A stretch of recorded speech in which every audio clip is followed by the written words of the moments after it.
સારસ્વત મિત્રો એક્ઝામ સાથી ચેનલમાં આપ સૌનું હાર્દિક સ્વાગત છે। આપણે આજે જે મદદનીશ કેળવણી નિરીક્ષકની પરીક્ષા લેવાઈ છે તો એની પ્રોવિઝનલ આન્સર કી આવી ગઈ છે, તો એ પ્રમાણે આપણે સંપૂર્ણ પેપર સોલ્યુશન કરી રહ્યા છીએ। સાથે અત્યારે એ કેટેગરીનું પેપર સોલ્યુશન છે, બાકી કેટેગરીનું સોલ્યુશન તમે કરવા માંગતા હો તો 20-20ના જોડકામાં કે 25ના જોડકામાં જવાબો આવશે, તો એક જવાબ મળશે એવા તમે 10 વખત તમારે શોધવું પડશે, તો બધા જ જવાબોનો જે જવાબો છે તમને મળી જશે। તો આ રીતે તમારા માર્ક્સ તમે કોમેન્ટ કરી શકો છો। સાથે આપણે મેન્સની પરીક્ષા માટે જે શૈક્ષણિક મનોવિજ્ઞાન છે એમાં ટેટ 1ના વિડીયો બનાવ્યા છે, તો વિડીયો તમારે ખૂબ ઉપયોગી થશે, અભ્યાસક્રમ અનુસાર છે, તો એ વિડીયો પણ તમે જોવા માંગતા હો તો ટેટ 1નું જે પ્લેલિસ્ટ છે એમાંથી જોઈ શકશો। તો હવે કેટેગરી એનું પ્રશ્નપત્ર છે, સાથે જે એક્ઝામ 1 માર્ચ 2026ના રોજ લેવાઈ હતી, તો 12 થી 2 વાગ્યાનો સમય હતો। હવે જે આ પ્રશ્નપત્ર છે એમાં સંપૂર્ણ સોલ્યુશન આપણે તમારી સમક્ષ મૂકી રહ્યા છે। તો અગાઉ પણ આપણે સોલ્યુશન કર્યું હતું, તો એમાં ઘણા બધા જવાબો સાચા છે અને 6 થી 7 પ્રશ્નો એવા હતા કે એના જવાબો આપણે તમને ખબર નથી એટલે નહોતા ગયા। તો સૌપ્રથમ પ્રશ્ન છે, નીચે પૈકી ગુજરાતના કયા જિલ્લામાંથી કર્કવૃત પસાર થતું નથી? તો સુરતમાંથી। ગુજરાતમાં સૌથી મોટી ઔદ્યોગિક એકમો ધરાવતી વસાહત કઈ છે? તો અંકલેશ્વર છે। ભારત સરકારે 1991 પછી અમલમાં મૂકેલી આર્થિક ઉદારીકરણ નીતિનો મુખ્ય ઉદ્દેશ શું હતો? તો અર્થતંત્રને ખુલ્લું બનાવવું, ખાનગીકરણને પ્રોત્સાહન આપવું અને વૈશ્વિક સ્પર્ધામાં ભારતને સામેલ કરવું। તો જે અર્થતંત્ર છે એને ખુલ્લું કરવું એ હતો। ચોથા નંબરનો પ્રશ્ન છે, ગુજરાતમાં વન સંસાધન સંદર્ભે આપેલમાંથી કયું વિધાન સાચું છે? તો ગુજરાતમાં માથા દીઠ વન વિસ્તાર 0.04 હેક્ટર અને વન આચ્છાદિત જે વિસ્તાર છે 0.03 હેક્ટર છે।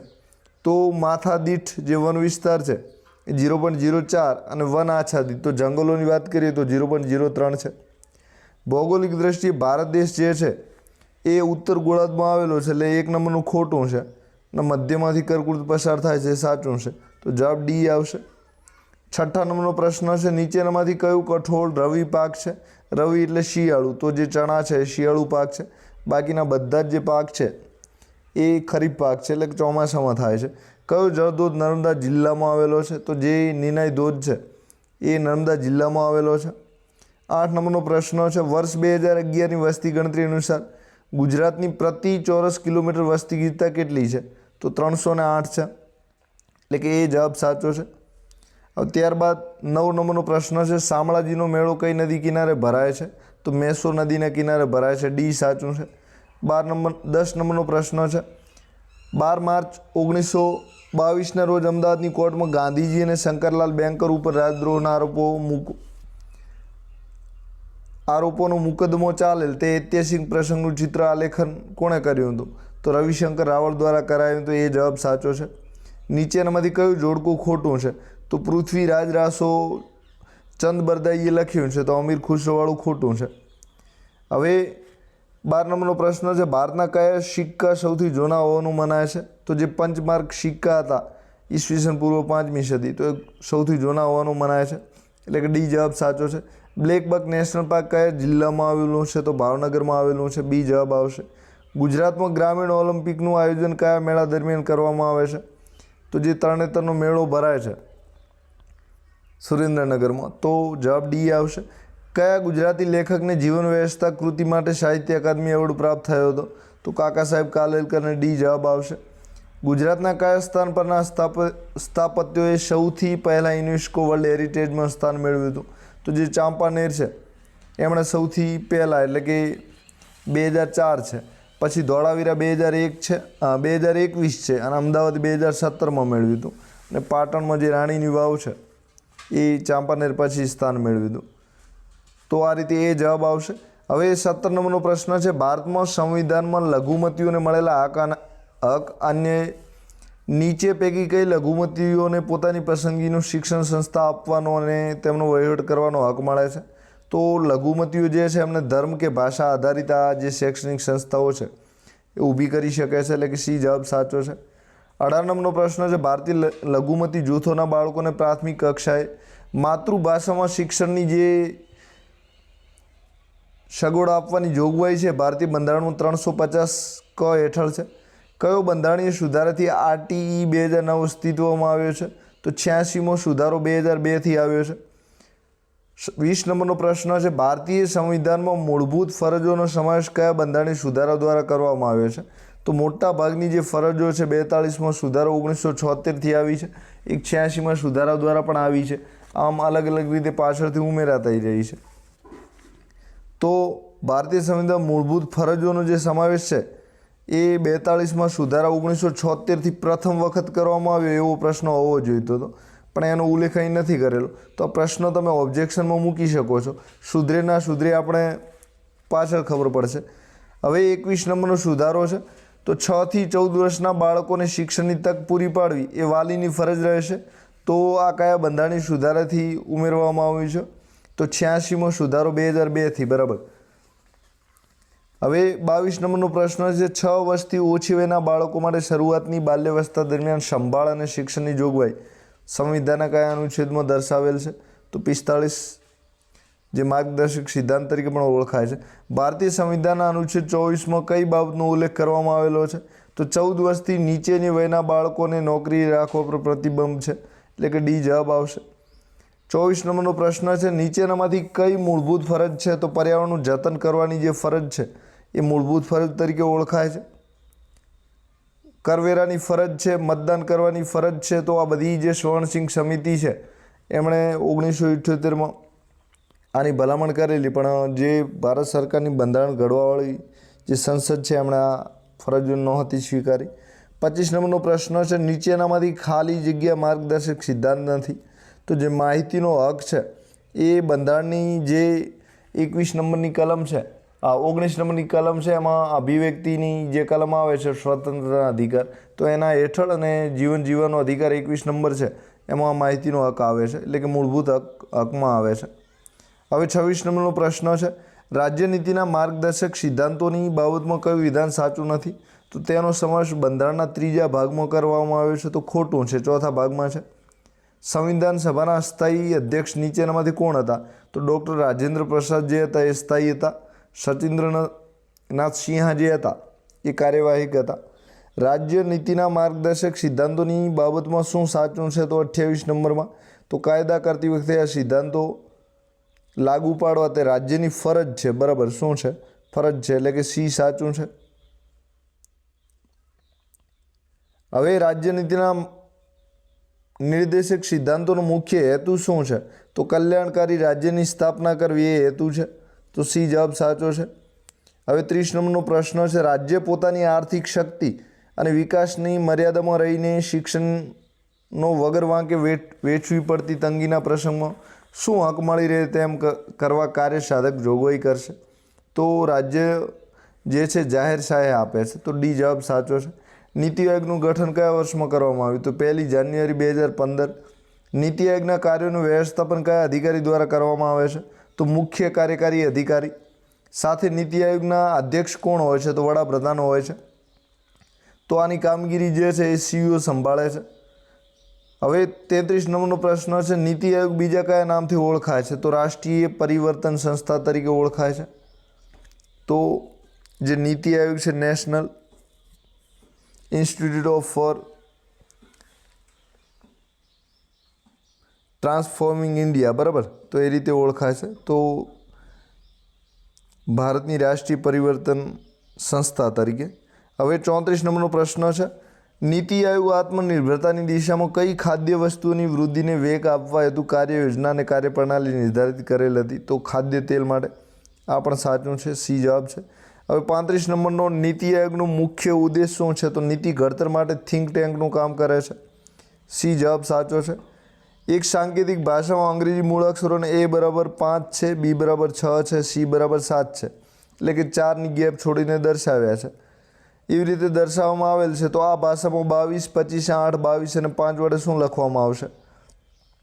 તો અહીં જે 5મો અક્ષર છે એના માટે A વપરાય છે. સાથે જે 22મો અક્ષર છે તો એમાં બધામાં 4-4ની ગેપ છોડવાની છે. બરાબર. તો આ રીતે જે સાચો જવાબ છે એ શું આવશે? તો રુદ્ર આવશે, એટલે કે ડી સાચો છે. પ્રશ્નાર્થ ચિહ્નની જગ્યાએ કઈ સંખ્યા આવશે 37 નંબરમાં? તો અહીં ગેપ આપેલી છે 8 ને 4 12, 12 ને 6 18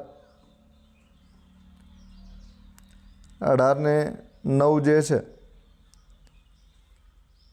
એ 27 થશે। હવે આ ગેપ આપણે જોઈએ તો 24 36 અને 54, 24 36 અને 54 12 ગેપ છે। અહીં જે ગેપ છે એ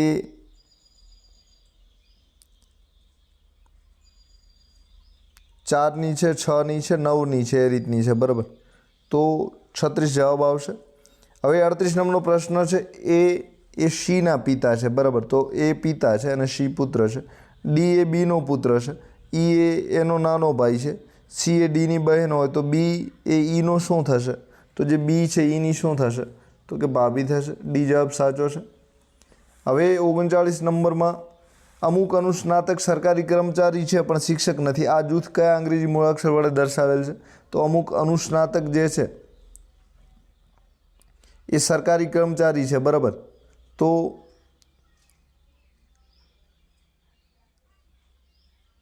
તો એફ કોના માટે લાગુ પડશે? એફ, બરાબર। તો અહીં તમે એફ જોઈ શકો છો। આ જે એફ આપેલો છે એ અનુસ્નાતક છે પણ શિક્ષક નથી અને સરકારી કર્મચારી છે, બરાબર, એટલે કે બીજો હોદ્દો ધરાવે છે। તો બી જવાબ આવશે। હવે 40 નંબરનો પ્રશ્ન છે, સત્રાંત કસોટીના એક પ્રશ્નપત્રમાં ખરું કે ખોટું વિભાગમાં કુલ 10 વિધાન આપેલા છે। આ વિધાનોનો જવાબ આપવાની કુલ શક્યતાઓ કેટલી છે? ખરું કે ખોટું વિભાગમાં કુલ 10 વિધાન આપેલા છે, તો ખરું કે ખોટું આપવાની શક્યતાઓ કેટલી છે? તો 40 નંબરમાં જે જવાબ એ ડી આવશે। હવે આ પ્રશ્ન જે છે એ વાંધારજીમાં જાય એવો લાગે છે, જોઈએ શું થાય છે। 41 નંબર, એક લંબચોરસની લંબાઈ અને પહોળાઈનું માપન કરતી વખતે બંનેમાં મૂળ માપથી 1% વધુ માપ લેવાઈ જાય છે, તો આ ભૂલથી લંબચોરસના ક્ષેત્રફળના માપમાં આશરે કેટલા ટકાની ભૂલ આવશે? તો 2%ની, બરાબર। હવે તટસ્થ દ્રાવણની પીએચ કેટલી હોય છે? તો પીએચ જે છે એ 7 હોય છે। રસોડામાં વપરાતા મીઠાનું રાસાયણિક સૂત્ર કયું છે? તો NaCl આવશે। સી જવાબ સાચો છે। 44 નંબરનું, સામાન્ય રીતે વાહનની હેડલાઇટમાં નીચેનામાંથી શેનો ઉપયોગ કરવામાં આવે છે? તો અંતર્ગોળ અરીસો, એ આવશે। નીચેનામાંથી કયા જૂથમાં આર્ટિફિશિયલ ઇન્ટેલિજન્સ એઆઈનો ઉપયોગ થાય છે, એટલે કે કૃત્રિમ બુદ્ધિમત્તાનો? તો જૂથ એ અને બી બંને સાચા છે, એટલે કે ઓનલાઈન શોપિંગમાં પણ થાય છે અને સોશિયલ મીડિયાની જે એપ્લિકેશન છે વોટ્સઅપના બધી એમાં પણ થાય છે। નીચેના પૈકી કયું ઓપન એજ્યુકેશનલ રિસોર્સ નથી? તો જે યુટ્યુબ છે એ ઓપન એજ્યુકેશનલ રિસોર્સ નથી। 47 નંબરમાં, સ્માર્ટફોનમાં આવતી જીપીએસ સુવિધાની મદદથી આપણે કોઈ સ્થળના અક્ષાંશ રેખાંશ જાણી શકીએ। અહીં જીપીએસ એટલે શું છે? તો ગ્લોબલ પોઝિશનિંગ સિસ્ટમ છે, એટલે કે ડી જવાબ સાચો છે। અમેરિકા દ્વારા આ સિસ્ટમ ચાલે છે। 48 નંબરમાં, કયા ભારતીય ક્રિકેટ ખેલાડીને જૂન 2025માં આઈસીસીનો ક્રિકેટ ઓફ હોલ ફેમમાં સામેલ કરવામાં આવ્યો હતો? તો MS ધોની, બી જવાબ સાચો છે। 49મો, ગ્રીન ફોર સ્કૂલ પ્રોગ્રામ હેઠળ કઈ પ્રાથમિક શાળાને રાષ્ટ્રીય કક્ષાનો ગ્રીન સ્કૂલ એવોર્ડ 2025નો મળ્યો છે? તો જીવરાજના જે મુવાડા પ્રાથમિક શાળા છે એને એવોર્ડ મળ્યો છે, એટલે કે ડી આવશે। હવે 21મી સેન્ચુરી અંતર્ગત કઈ સ્કિલમાં આવતી નથી? તો જે લેંગ્વેજ સ્કિલ છે એ સ્કિલમાં નથી આવતી। લિટરેસીના પણ 4 ક્ષેત્રો છે, લર્નિંગના પણ છે અને લાઈફના પણ છે। તો આપણે જે પેપર સોલ્યુશન કર્યું હતું એમાંથી આ જે 50નું સોલ્યુશન કર્યું છે એમાં માત્ર 2 જ ખોટા હતા, એટલે કે ઘણા બધા આપણે સોલ્યુશન મૂક્યું હતું એ સાચું હતું। હવે 91નો પ્રશ્ન છે, જિલ્લા શિક્ષણ સમિતિને કોઈ પણ બાબત વિશે જરૂરી જણાય તેવા તમામ આદેશો આપવાની સત્તા રાજ્ય સરકારને રહેશે। આ જોગવાઈ ગુજરાત પ્રાથમિક શિક્ષણ અધિનિયમની કઈ કલમથી કરવામાં આવી છે? તો કલમ નંબર 24, બરાબર, જે ગુજરાત પ્રાથમિક શિક્ષણ અધિનિયમ છે એના અંતર્ગત આ પ્રશ્ન પૂછ્યો છે। તો કલમ નંબર 54, સ્કૂલ બોર્ડ દ્વારા કરવામાં આવેલ કોઈ કામ અધિનિયમ અથવા તે મુજબ કરેલા નિયમોથી આપેલ સત્તા મર્યાદાનો હોય તો તેનો અમલ મોકૂફ રાખવાની અથવા તેનો પ્રતિષેધ કરવાની સત્તા કોની છે? તો નિયામક પ્રાથમિક શિક્ષણ છે એ આ કામગીરી કરી શકે છે, એટલે કે કોઈ અધિનિયમ કે કાયદા ઉપર જઈને કામ થયું હોય તો એને મોકૂફ રાખી શકે છે। 53 નંબરનો પ્રશ્ન છે, સ્કૂલ બોર્ડના કાર્યમાં નીચેનામાંથી કયું કાર્ય આવતું નથી? તો શિક્ષકો સામે શિસ્ત વિશે કાર્યવાહી જે કરવી એના માટે ટ્રિબ્યુનલ 2002 જે બન્યું છે એ આ કામગીરી કરે છે, એટલે કે સ્કૂલ બોર્ડના કાર્યમાં નથી આવતું। 54 નંબરનો પ્રશ્ન છે, સ્કૂલ બોર્ડ મુંબઈ પ્રાથમિક શિક્ષણ અધિનિયમ 1947ની કઈ કલમ મુજબ તાલુકા સલાહકાર સમિતિની રચના, સત્તા અને ફરજો નક્કી કરી શકે છે? તો કલમ 13(3)(2), બરાબર. કલમ 13ની પેટા કલમ 3 અને એનો 2 નંબરની પેટા કલમ, એટલે કે સી આવશે. હવે 55 પ્રશ્ન છે. મુંબઈ પ્રાથમિક શિક્ષણ અધિનિયમ 1947ની કલમ 33 મુજબ બાળકોને માન્ય શાળામાં નહીં મોકલવા માટે નીચેનામાંથી કયા કારણો વાજબી ગણાશે? તો માંદગી, અશક્તિ કારણે બાળક શાળાએ જઈ શકતું ના હોય, બરાબર. તો એ સાચું છે, એટલે તો આપણો જવાબ જે છે એ આવશે, ફક્ત આ, બરાબર. અહીં કોઈ માન્ય શાળા તે વિસ્તારમાં હોયની જગ્યાએ ના હોય, બરાબર, એવું કારણ છે, પણ અહીં હોય, પ્રશ્ન ટ્રીકી બનાવવા માટે હોય મૂકી દીધું છે. હવે 56 પ્રશ્ન છે. મુંબઈ પ્રાથમિક શિક્ષણ અધિનિયમ 1947ની જે કલમ છે એના હેઠળ રચાયેલ સ્કૂલ બોર્ડ જો તેની સત્તાની મર્યાદા બહાર ચાલે અથવા તેની સત્તાનો ગેરઉપયોગ કરે છે તો કલમ 56(1) મુજબ બોર્ડનું વિસર્જન કરવાની સત્તા કોની પાસે છે? તો રાજ્ય સરકાર પાસે છે, એટલે કે ડી જવાબ આવશે. હવે 57 પ્રશ્ન છે. સ્કૂલ બોર્ડની રચના બાબતે નીચેનામાંથી કયા વિધાનો ગુજરાત પ્રાથમિક શિક્ષણ અધિનિયમ 1947 મુજબ સુસંગત છે? તો સ્કૂલ બોર્ડના ઓછામાં ઓછા 12 અને વધુમાં વધુ 16 સભ્યનું રહેશે. રાજ્ય સરકાર નિમેલા સભ્યમાંથી એક સભ્ય જે છે એ સરકારનો અધિકારી હોવો જોઈએ. તો 1 અને 3 સાચું છે, એટલે કે સી જવાબ આવશે. હવે એક જિલ્લાની એક તાલુકામાં આવેલી એક ખાનગી પ્રાથમિક શાળાની માન્યતા રદ કરવામાં આવી છે, ત્યારે તે જિલ્લાના જિલ્લા પ્રાથમિક શિક્ષણ અધિકારી દ્વારા લેવામાં આવેલ નીચેના પૈકી કયા પગલાં ગુજરાત પ્રાથમિક શિક્ષણ અધિનિયમ 1947 મુજબ સુસંગત છે? તો 58 જે પ્રશ્ન છે એમાં ત્રીજું ખોટું છે, બાકીના બધા સાચા છે, એટલે કે બી જવાબ આવશે. તો બી જવાબ સાચો છે. હવે આ પ્રશ્ન છે, તો આ પ્રશ્ન પણ સુધારામાં જશે એવું લાગી રહ્યું છે, કારણ કે 3જા નંબરનું છે એ પણ સાચું જ છે. તો વર્તમાનપત્રમાં એની પ્રસિદ્ધિ કરવી જરૂરી છે. તો 3જું સાચું છે, બરાબર. આ તો પ્રશ્નો છે એ સુધારામાં જશે, રદ થશે, કારણ કે એના ઓપ્શન કોઈ આપેલા નથી. હવે 59 પ્રશ્ન છે. ગુજરાત પ્રાથમિક શિક્ષણ અધિનિયમ 1947 મુજબ રચાયેલ પ્રાથમિક શિક્ષણ બોર્ડના સભ્ય કોણ બની શકે નહીં?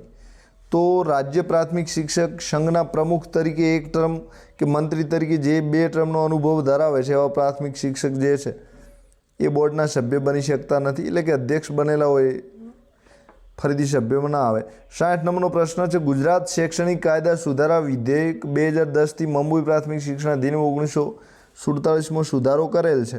એ સુધારા પ્રમાણે અધિનિયમને કયા નામ અભિધાનથી ઓળખવામાં આવશે? તો મુખ્ય અધિનિયમ, બરાબર, ચીફ પ્રિન્સિપાલ તરીકે ઓળખાય છે. હવે 61 પ્રશ્ન છે. એક નીતિ વિશ્લેષક કહે છે કે પ્રાથમિક શિક્ષણ અધિનિયમ 1947ની કલમ 21(a)ની પૂર્વ ભૂમિકા છે. આ નિવેદનનું શ્રેષ્ઠ કારણ કયું છે? તો શિક્ષણને ફરજિયાત અને રાજ્યની જવાબદારી બનાવ્યું.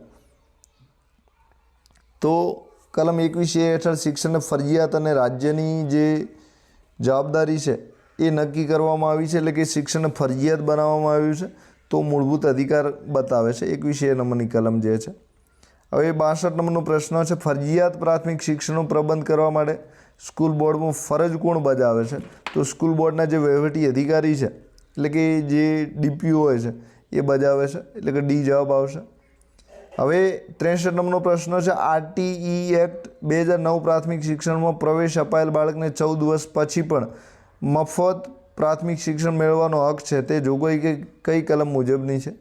તો કલમ 4 મુજબની છે. હવે 64 RTE એક્ટ 2009 મુજબ કોઈ પણ વ્યક્તિ માન્યતા પ્રમાણપત્ર મેળવ્યા વગર શાળા ચલાવે છે તો તેમની સાથે કઈ કલમ મુજબ 1 લાખ રૂપિયાનો દંડ કરી શકાય? તો એના માટે કલમ નંબર 18 છે. કઈ છે? કલમ 18 છે. હવે 65 પ્રશ્ન છે. RTE એક્ટ 2009 મુજબ કલમ 21 મુજબ શાળા વ્યવસ્થાપન સમિતિની રચના કરવામાં આવે છે. આ સમિતિના 25% સભ્યોમાંથી એક સભ્યની નિમણૂક SMC અધ્યક્ષશ્રીને કરવાની હોય છે. તે કયો સભ્ય છે? તો સ્થાનિક કડીઓ હોય છે. કોણ હોય છે? સ્થાનિક કડીઓ હોય છે. 75% વાલી સભ્યો હોય છે, એમાં 50% મહિલાઓ હોય છે કુલ સભ્યોમાંથી. હવે 66 પ્રશ્ન છે. એક ભાઈ પોતાની પુત્રીને ધોરણ 3માં પ્રવેશ અપાવવા માટે એક ખાનગી પ્રાથમિક શાળામાં જાય છે. તે સમયે શાળા દ્વારા બાળકને સામાન્ય જ્ઞાનની ચકાસણી કરી પ્રવેશ આપવામાં આવે છે.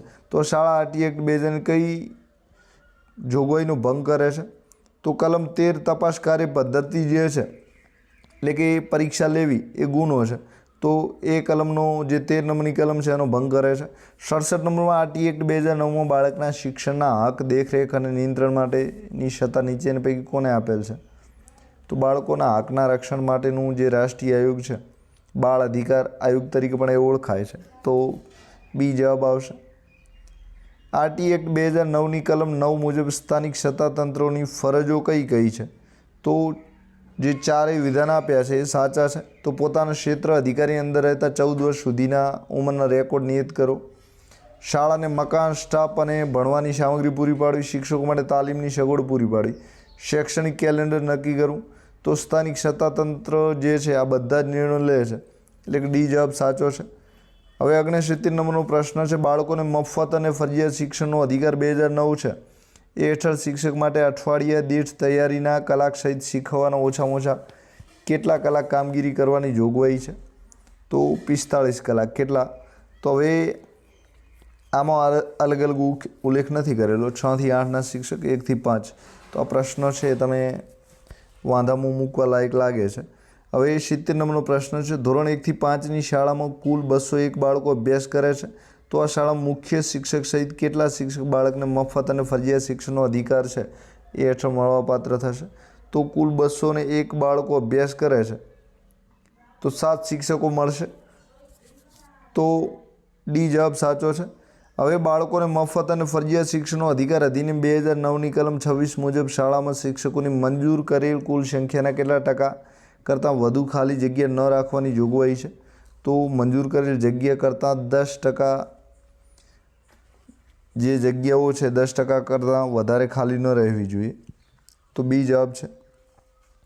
શાળા વ્યવસ્થાપન સમિતિ દ્વારા શાળા વિકાસ પ્લાન બનાવવામાં આવે છે. આ પ્લાન કઈ બાબતો માટે આધારનું કામ કરે છે? તો આયોજન અને અનુદાન. બરાબર, બી છે. જવાબ જોઈ લઈએ એક વખત. તો આ પ્રશ્નમાં આયોજન તો સાચું જ છે, પણ બાકીના જવાબ પણ આવી શકે છે. શૈક્ષણિક ઇતર પ્રવૃત્તિઓ પણ છે. આ પણ બધું શાળા પ્લાનમાં આયોજન હોય જ છે. તો જોઈએ શું થાય છે. 72 નંબરનો વાંધામાં લગભગ મૂકશે અમુક જણ. 73 નંબરનો પ્રશ્ન છે, શિક્ષકની લાયકાત નિર્ધારિત ધોરણથી ઓછી હોય અને પ્રશિક્ષિત શિક્ષક ઉપલબ્ધ ના હોય, ઉપરાંત ટ્રેનિંગ સંસ્થાઓ પણ જે તે રાજ્યમાં ઉપલબ્ધ ના હોય, તે સંજોગોમાં કયા સત્તાધીશ લાયકાતના ધોરણો ઓછા કરી શકે છે? તો શિક્ષણ બાબતમાં જે છે કેન્દ્ર સરકાર નક્કી કરી શકે છે, એટલે કે સંયુક્ત યાદીનો વિષય છે.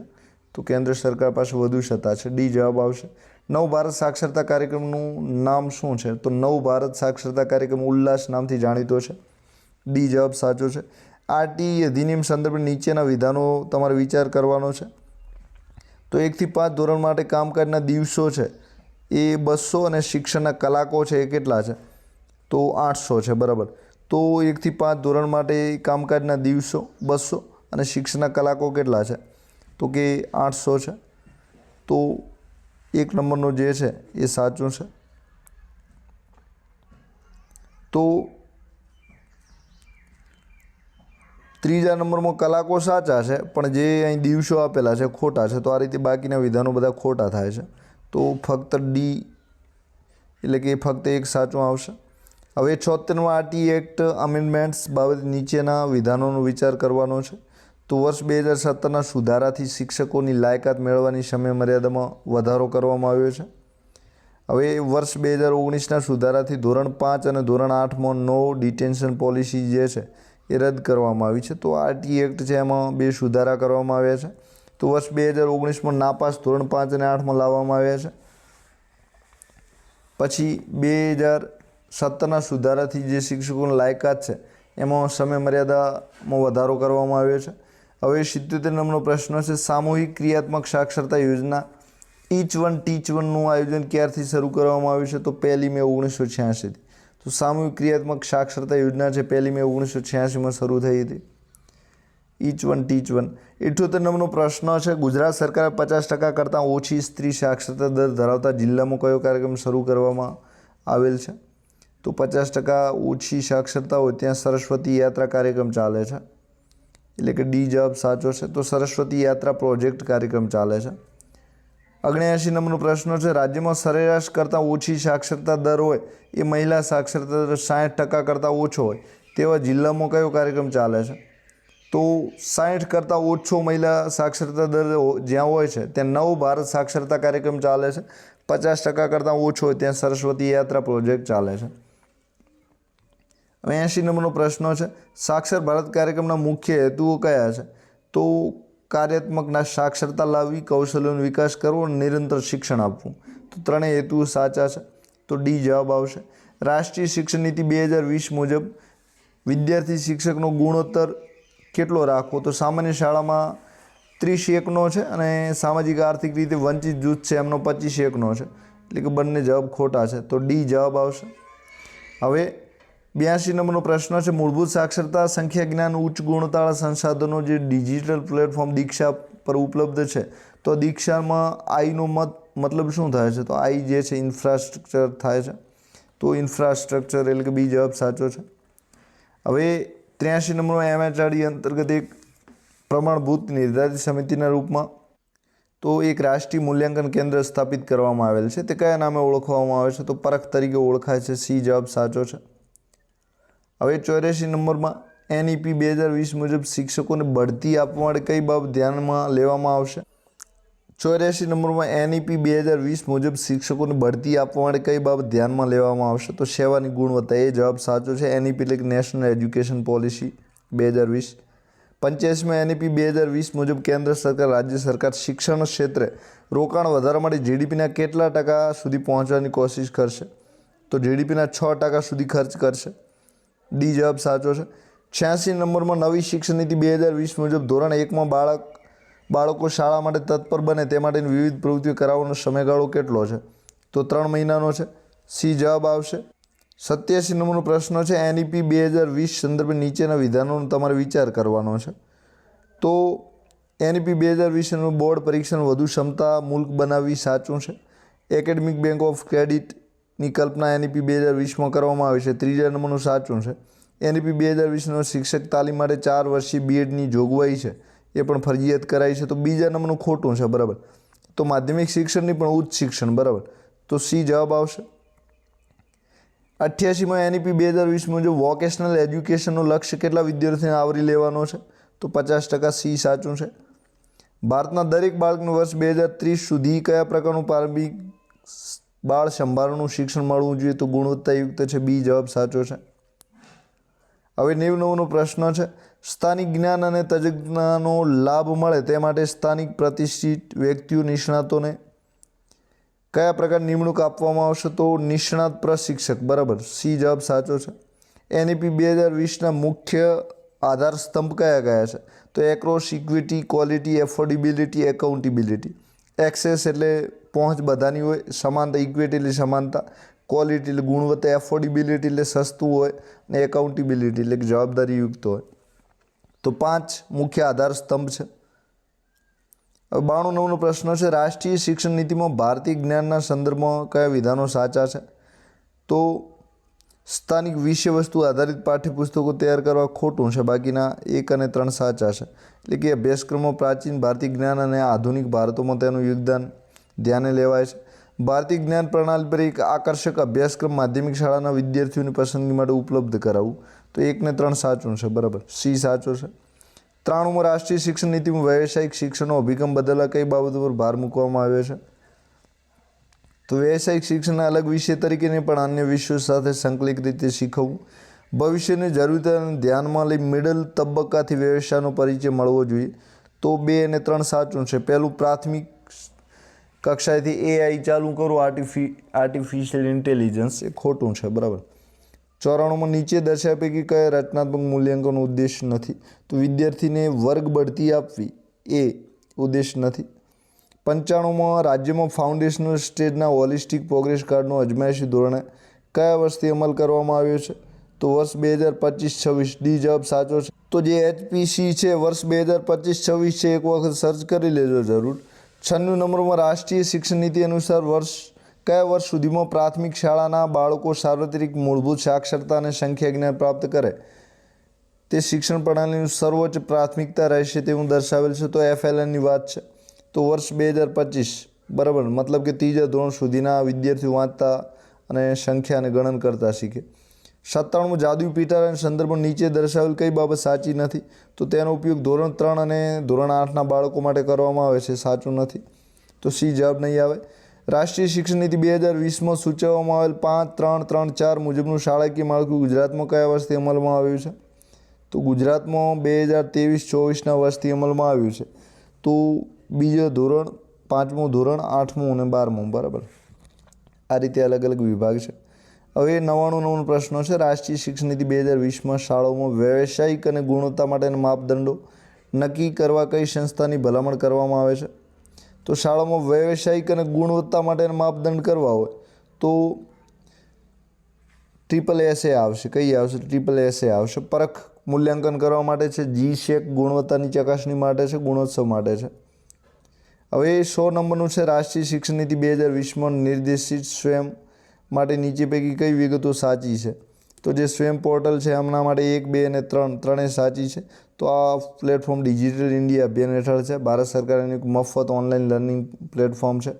તેમાં ધોરણ 9થી સ્નાતક કક્ષા સુધીના જે કોર્સ છે એનું બધું જ મટીરિયલ ઉપલબ્ધ છે. તો ડી સાચો છે.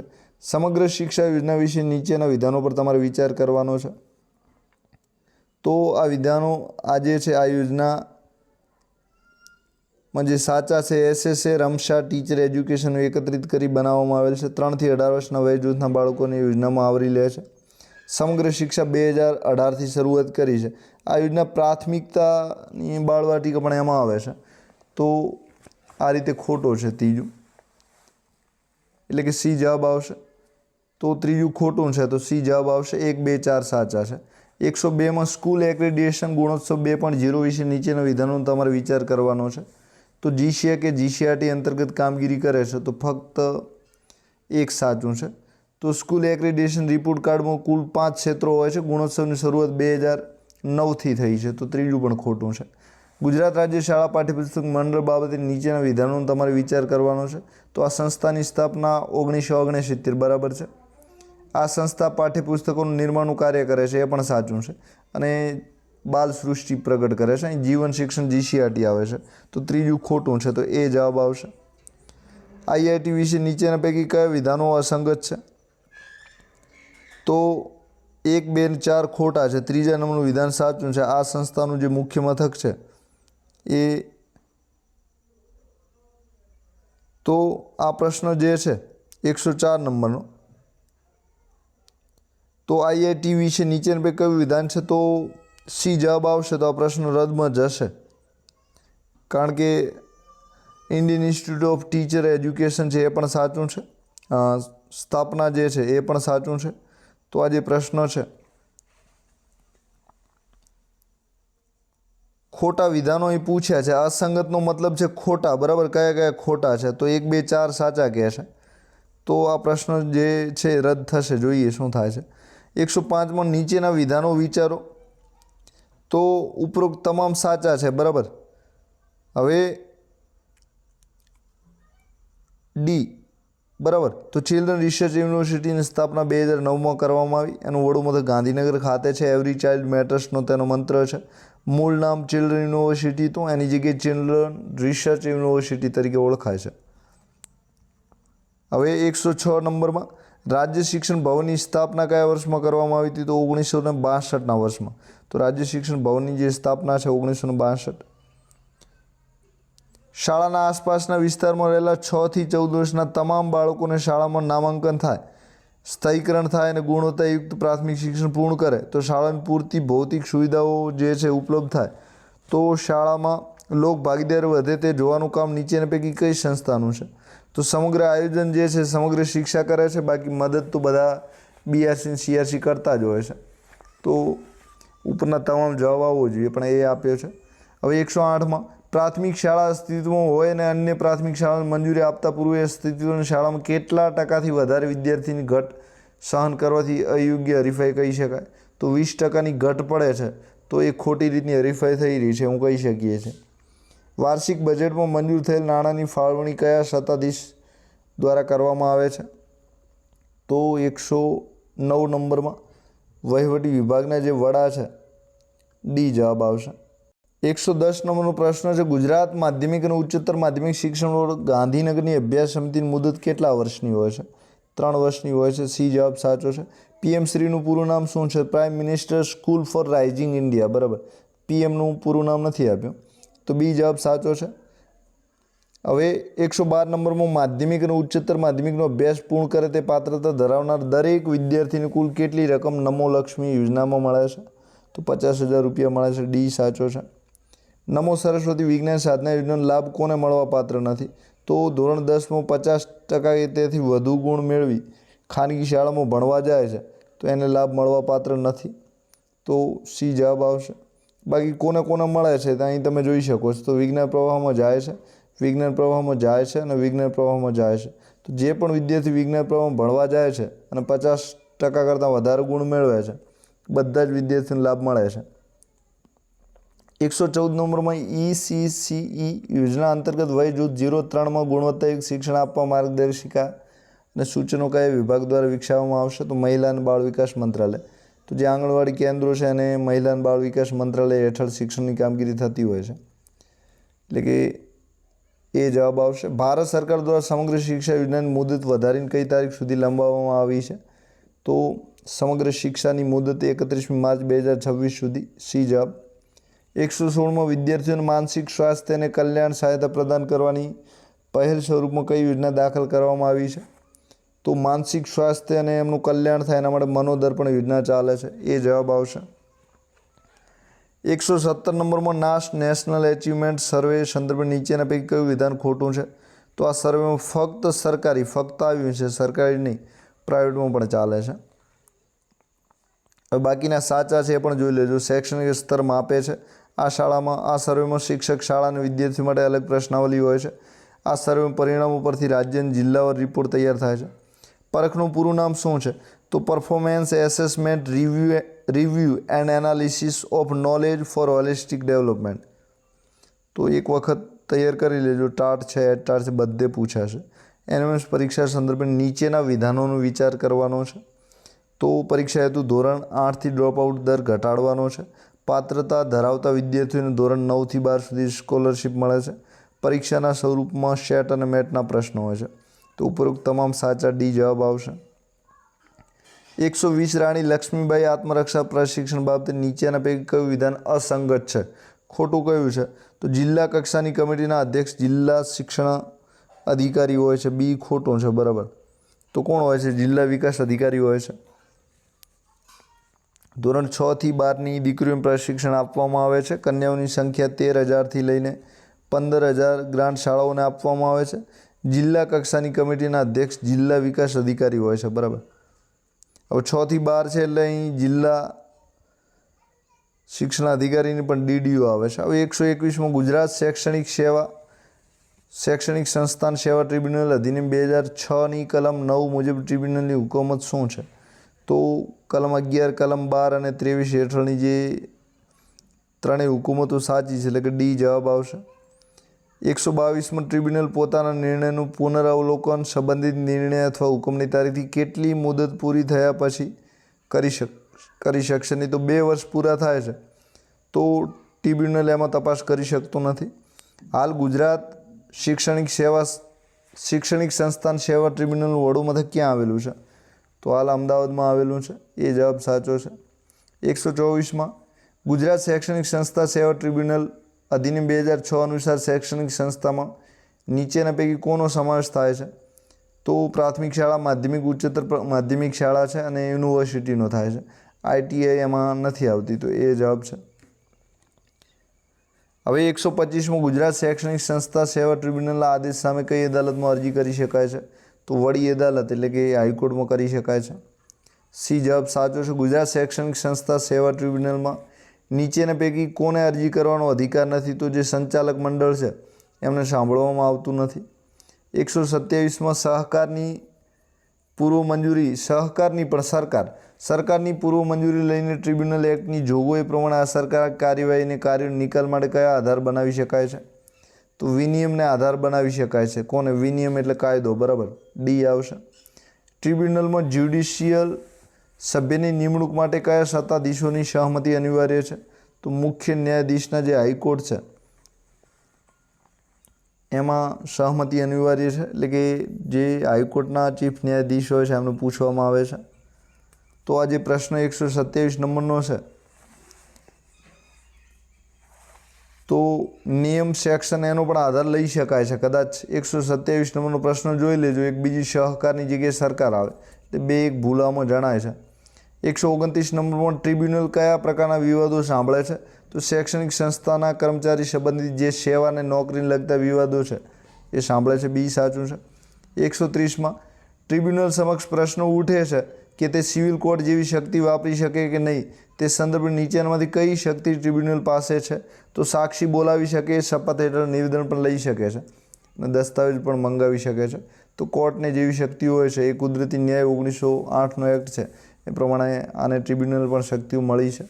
તો ડી જવાબ સાચો છે. 131માં ગુજરાત મુલકી સેવા રજા નિયમ 2002નો નિયમ 46(9) મુજબ સામાન્યથી એક અંગ્રેજી વર્ષમાં કેટલી વખત પ્રાપ્ત રજાઓ મંજૂર કરી શકાય છે?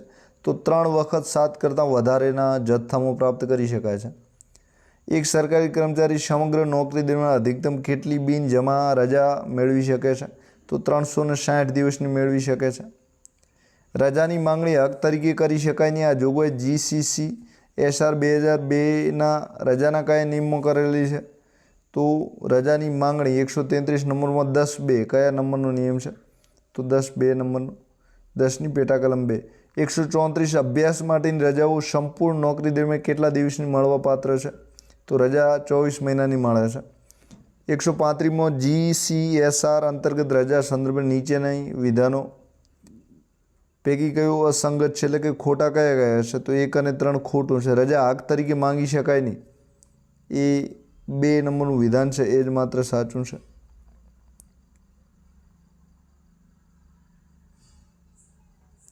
હવે 136 બિન જમા રજા સંદર્ભે નીચેના પૈકી શું સાચું છે?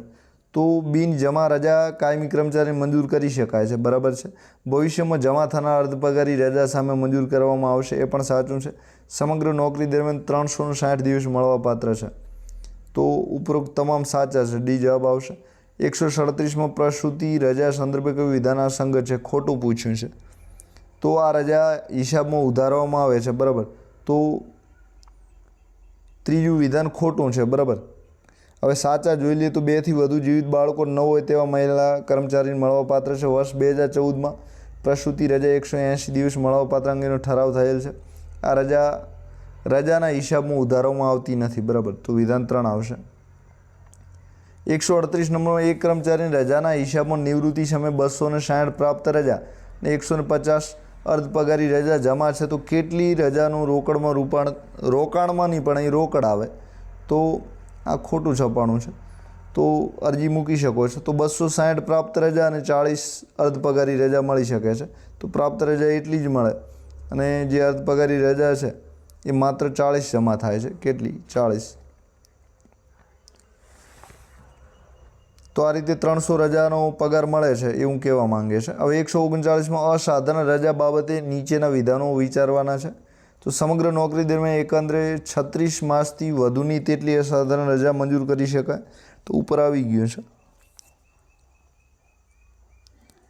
તો ફક્ત એક સાચું છે. જ્યારે બીજા પ્રકારની રજા મળવા પાત્ર હોય ત્યારે રજા મંજૂર કરી શકાય નહીં, બરાબર છે. હવે 140માં ફિક્સ પગારના કર્મચારીને મળતી ખાસ રજા બાબતે નીચેના પૈકી કયું વિધાન સુસંગત છે? તો વાર્ષિક 15 રજા મળવા પાત્ર થશે. તો ખાસ રજાઓ 15 મળે છે.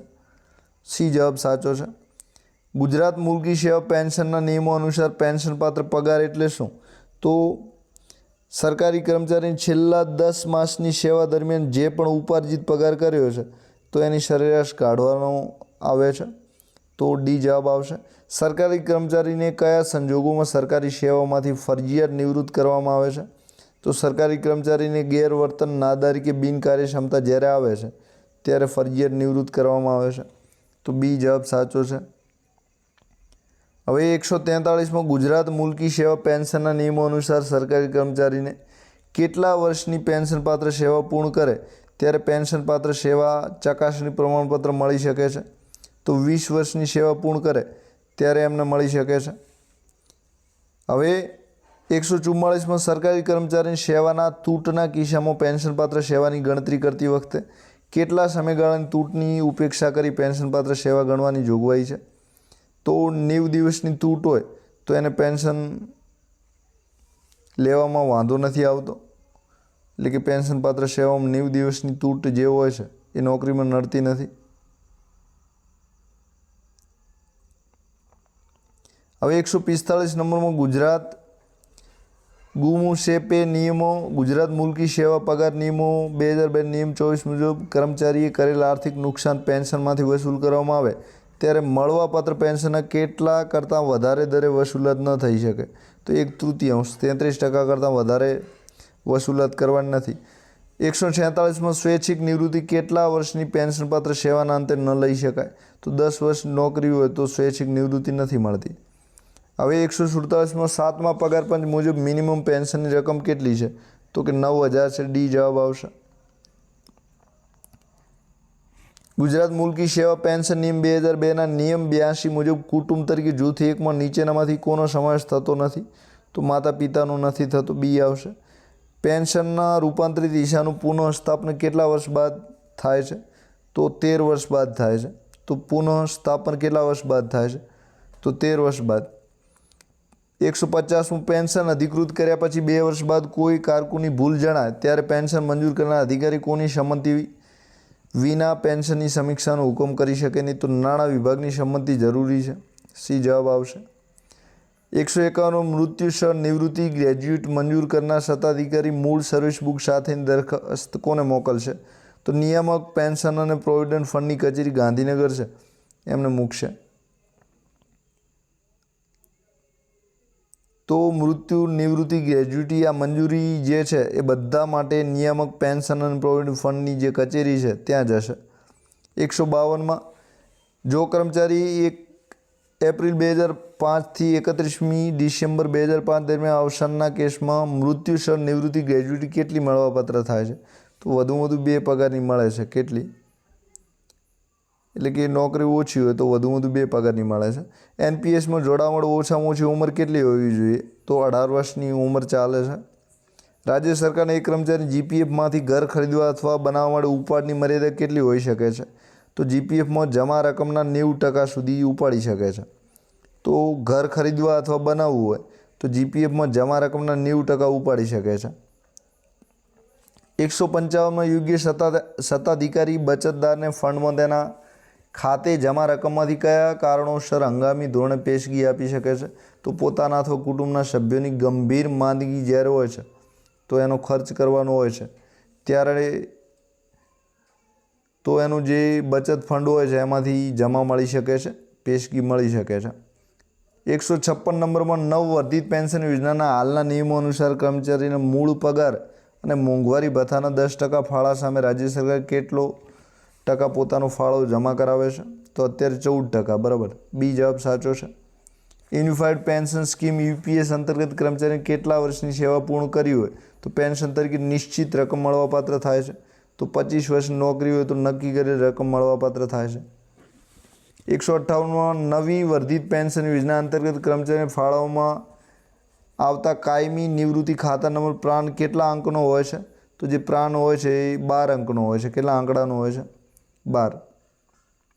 159 ગ્રાન્ટ ઇન એડ શાળામાં એક કર્મચારી 1 એપ્રિલ 2006ના રોજ સેવામાં જોડાય છે તો 30મી જૂન 2025 રોજ ચાલુ સેવા દરમિયાન મૃત્યુ થાય છે તો નવી વર્ધિત પેન્શન યોજના અનુસાર આ કિસ્સામાં કેટલો મૃત્યુસર ગ્રેજ્યુટી મળવાપાત્ર થાય છે? તો 20 મહિનાનો પગાર મળે છે. કેટલો મળે છે? 20 મહિનાનો. બરાબર. મતલબ કે 21 વર્ષની નોકરીની વાત ચાલી રહી છે. 160 સામાન્ય ભવિષ્ય નિધિના નિયમો અનુસાર ક્યારે સામાન્ય ભવિષ્ય નિધિની કપાત ન કરી શકાય? તો બચતદાર 1 મહિના કરતાં વધારે સાધારણ રજા પર હોય, બચતદાર ફરજ મોકૂફી હેઠળ હોય તો સામાન્ય ભવિષ્ય નિધિની જે કપાત છે એ ન કરી શકાય. તો 1 મહિના કરતાં વધારે રજા પર ગયો હોય ત્યારે ન કરી શકાય. બરાબર. 161માં બંધારણની કઈ કલમની જોગવાઈ મુજબ સ્ત્રીઓ અને બાળકોના ઉત્કર્ષ માટે રાજ્ય સરકાર ખાસ જોગવાઈ કરી શકે છે? તો બંધારણની કલમ 15(3). બંધારણની કલમ 15(3) પ્રમાણે. બરાબર. બંધારણની કલમ 29(2) માં શૈક્ષણિક સંસ્થાઓ માટે કઈ મહત્વની બાબતનો ઉલ્લેખ કરવામાં આવ્યો છે? તો કોઈ પણ શૈક્ષણિક સંસ્થામાં પ્રવેશ માટે કેવો અધિકાર છે? સમાન અધિકાર છે. તો એ જવાબ આવશે. 163 નંબરનો પ્રશ્ન છે. અનુસૂચિત જાતિઓ, અનુસૂચિત આદિજાતિઓ અને બીજી નબળા વર્ગના શૈક્ષણિક તથા આર્થિક હિતોની જે સુરક્ષા માટેની બંધારણીય કલમ કઈ છે?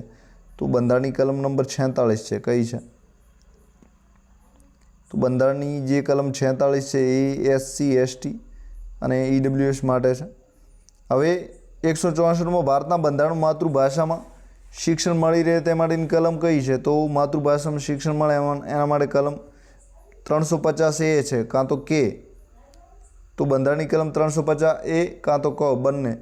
165 નીચેનામાંથી કયા સુધારામાં શિક્ષણ સંબંધિત જોગવાઈઓ કરવામાં આવેલ નથી? તો જે 45મો સુધારો છે એમાં કોઈ જોગવાઈ શિક્ષણ માટે નથી. 166 બંધારણના કયા સુધારા અન્વયે શિક્ષણને સમવર્તી યાદીમાં સમાવેશ કરવામાં આવ્યો છે? તો જે 42મો સુધારો છે એના હેઠળ શિક્ષણ 1976માં સમવર્તી યાદીમાં ગયું છે. 167મો બંધારણની કઈ કલમમાં રાજ્યના નાણાંમાંથી પૂરેપૂરી નિભાવાતી શિક્ષણ સંસ્થામાં ધાર્મિક શિક્ષણ આપવાની મનાઈ છે?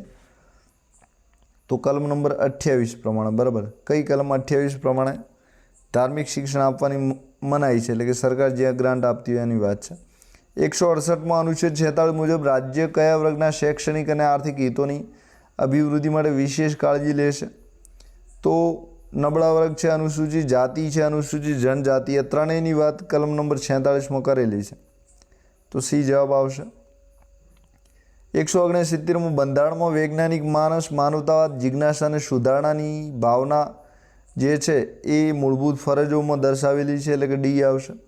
બંધારણના અનુચ્છેદ 45 કઈ બાબતોને લગતો છે? તો બાળ સંભાળ અને પૂર્વ પ્રાથમિક શિક્ષણ જે છે 6 વર્ષથી નીચેની ઉંમરના બાળકો તો એમના માટે છે.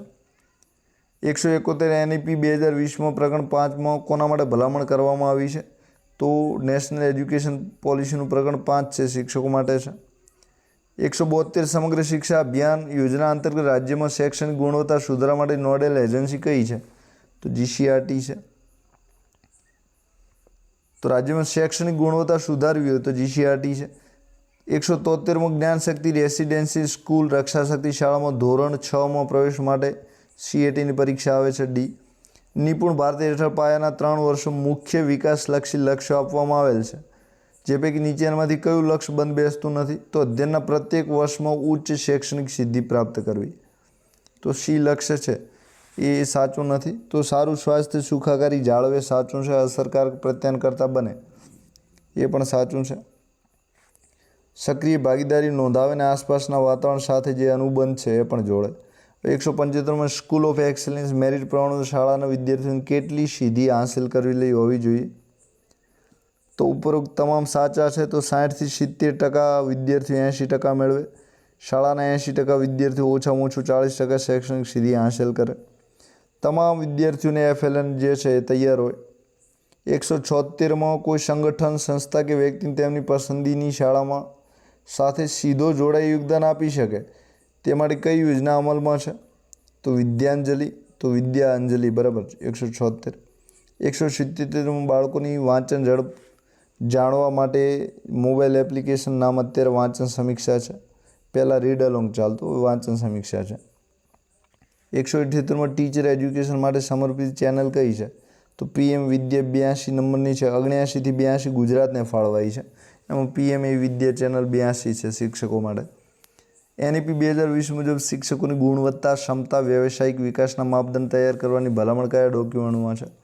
તો NPST ડોક્યુમેન્ટ છે. National policy standard four teacher NPST. 180માં વર્ષ 2026થી રાજ્ય પરીક્ષા બોર્ડ દ્વારા જે CAT લેવાય છે એમાં કયા ફેરફાર દાખલ કરવામાં આવે છે? તો કુલ પ્રશ્નો પૈકીના 30% જે પ્રશ્નો છે શિક્ષણ નીતિ, નવી શિક્ષણ નીતિ મુજબના ક્ષમતા આધારિત રહેશે. 181માં સમુદાય સમાજ માટે શાળા ઉત્સવ અને સન્માનના વિષય માટે NEP 2020ના પ્રકરણ 7માં શાળા પાસેથી શું બનવાની અપેક્ષા છે? તો સામાજિક ચેતનાનું કેન્દ્ર શાળા બને એવી અપેક્ષા છે. તો પ્રકરણ 7 5 શિક્ષકો માટે છે. 182 માહિતીનો અધિકાર અધિનિયમ 2005ના ઉદ્દેશો કયા કયા છે? તો 1 થી 4 જે છે તમામ સાચા છે. ભ્રષ્ટાચાર ના હોવો જોઈએ. નિયંત્રણ હેઠળની માહિતી નાગરિકો મેળવી શકે. દરેક જાહેર સત્તામંડળ કામકાજમાં જવાબદારી વધારે, દરેક જાહેર સત્તામંડળ કામકાજમાં પારદર્શિતા લાવે. 183માં માહિતીના અધિકાર અધિનિયમ 2005 અંતર્ગત જાહેર સત્તાધિકારીની નીચેનામાંથી કઈ ફરજો છે? તો 120 દિવસમાં સંસ્થાના કાર્યો અને ફરજો જે છે એ પ્રકાશિત કરવા, એ જવાબ સાચો છે. માહિતી અધિકારની માહિતી આયોગ કયા કારણોસર દંડ કરી શકે છે?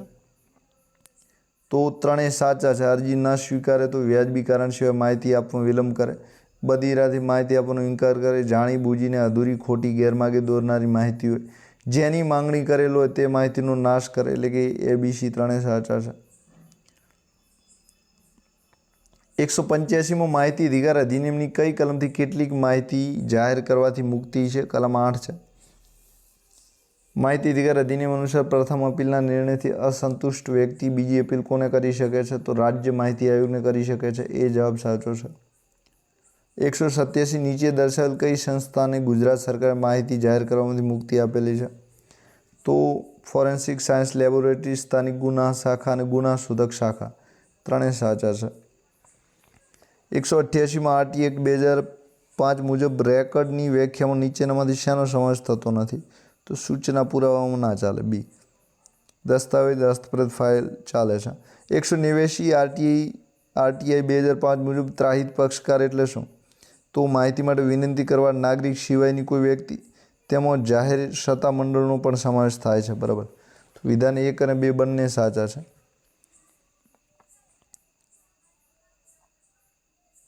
તો C જવાબ સાચો છે. હવે 190 RTI 2005 મુજબ નીચેના પૈકી કોનો સમાવેશ જાહેર સત્તામંડળમાં થતો નથી? તો જે સહકારી બેંક છે એનો થતો નથી. B જવાબ સાચો છે. નીચેના પૈકી કયું સામાન્ય રીતે તરુણ અવસ્થાનું લક્ષણ નથી? તો કૌટુંબિક જવાબદારી અને સામાજિક પરિપક્વતા. બરાબર, D. શિક્ષણમાં પંચપદીના રચયિતા કોણ છે? તો જ્હોન ફ્રેડરિક હર્બર્ટ એમણે પંચપદી આપી છે. થોર્નડાઇકે અભિસંધાનો આપ્યો છે. મોન્ટસરીએ જે છે 5 ક્રિયાઓ એટલે કે 5 ઇન્દ્રિયો દ્વારા શિક્ષણની વાત કરેલી છે. હવે 193માં પરીક્ષામાં નિષ્ફળ જનાર વિદ્યાર્થી અભ્યાસ પ્રત્યે વધુ ધ્યાન આપી તૈયારી કરે તે કઈ પ્રવૃત્તિ ગણાશે? તો લક્ષ્ય કેન્દ્રિત પ્રવૃત્તિ ગણાશે. B સાચું છે. નીચેનામાંથી કયું લક્ષણ ઝડપી અધ્યતાનું લક્ષણ સૂચવે છે? તો તર્ક શક્તિ, નિર્ણય શક્તિનો વિકાસ. કઈ અવસ્થામાં પ્રશ્ન પૂછવાની ઉંમર તરીકે ઓળખવામાં આવે છે? તો જે પ્રારંભિક બાલ્યાવસ્થા છે એને પ્રશ્ન પૂછવાની ઉંમર તરીકે ગણવામાં આવે છે. હવે આમાં ઉત્તર બાલ્યાવસ્થા જવાબ પણ તમે ક્યાંક સર્ચ કરશો તો મળી જશે. આ પ્રશ્ન જે છે વાંધા અરજીમાં જશે. 196માં બાળક ગોળ આકારની સંકલ્પના સમજાવવા લખોટી બતાવવી જોઈએ. આ કયા અધ્યયનનો સિદ્ધાંત દર્શાવે છે? તો મૂર્ત પરથી અમૂર્ત બરાબર છે, પણ એક પેપર C મેં સોલ્વ કર્યું હતું તેમાં ગોળ આકાર દેખાડવો એવી વાત હતી, તો બતાવવું એવું હતું. તો આ પ્રશ્ન છે પૂર્ણ પરથી અંશ જાય છે, પણ આ જે મોડેલ કીમાં આપેલો છે આ રીતનું હશે તો મૂર્ત પરથી અમૂર્ત આવશે. હવે 197માં નીચેના પૈકી કઈ લાક્ષણિકતા નિદાન કસોટી માટે નથી? તો ચોક્કસ સમય મર્યાદામાં પૂર્ણ કરવી. તો D જવાબ આવશે. બુદ્ધિ કસોટીનો ઉપયોગ શેના માટે થઈ શકતો નથી? તો સામાજિક માર્ગદર્શન આપવા માટે ઉપયોગ નથી થતો. C આવશે. 199માં અધ્યાપન મનોવિજ્ઞાન એટલે શું? તો અધ્યાપન પ્રક્રિયાને સુધારણા માટેના જે સિદ્ધાંતો આપે છે એ અધ્યાપન મનોવિજ્ઞાન કહેવાય. C આવશે. હવે 200 નંબરમાં અધ્યયન, ધારણ અને વિસમૃદ્ધિ વચ્ચેનો સાચો સંબંધ શું છે? તો વિસમૃદ્ધિ બરાબર અધ્યયન માઇનસ ધારણ. બરાબર, તો B જવાબ આવશે. તો આ રીતે આપણે સંપૂર્ણ 200 પ્રશ્નોનું સોલ્યુશન કરી દીધું છે. સાથે કેનીની જે પરીક્ષાનું મેરિટ છે એ બાબતે અત્યારે આપણે જે 17,000 ઉપર જે ઉમેદવારોએ છે એમણે પરીક્ષા આપી છે તો એમાંથી 1400 માત્ર લેવાના છે. તો જે મેરિટ છે 120 ગુણની ઉપર રહી શકે તેમ છે. હવે એમાં 5-10 ગુણનો ઘટાડો થઈ શકે તેમ છે. તો જોઈએ. સાથે પેપર ટફ હતું, લેન્ધી પણ હતું અને વધારે સમય માંગે એવું પેપર હતું, કારણ કે આપણે બોલવામાં 1 કલાક થાય છે તો એનું સોલ્યુશન કરવામાં થોડો ટાઈમ વધારે થઈ શકે તેમ છે. તો આપ સૌનો આભાર. Thank you very much.